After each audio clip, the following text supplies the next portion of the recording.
এগুলো হচ্ছে তোমার নদীর ট্যাংরা।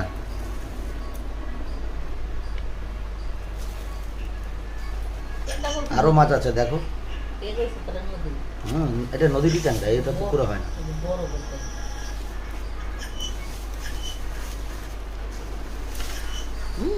নড়ছে শিং তো। শিং খুলো খুলো, কোনো অসুবিধা নেই, খুলো না। না খুলো, কেটে ব্যাগটা খুলো, ওদিক দিয়ে টান দাও।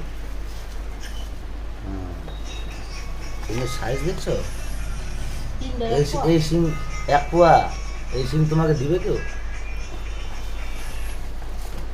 আরেকটা বাসন একটা হচ্ছে গুড়া চিংড়ি, এখানে ঢাও না, কোনো অসুবিধা নেই। না, এখানে মিক্সড হয়ে যাবে। কি ভালো আছে না মাছগুলা? হ্যাঁ, ভালো তো, ক্যামেরাটা এই এই এই হ্যাট! মার খাবে এদিকে আসো। লাভ ঠিক আছে। ভিডিওটা করে দিছো নাকি? হচ্ছে করা আছে তো, তুমি খুলো ওটা। ভিডিওটা করতেছো, তুমি বন্ধ করো নাই? না, ধ্যাৎ, কি ভিডিও করে আরে না ভিডিও ব্যাগের উঠলো না দেখা যাবে।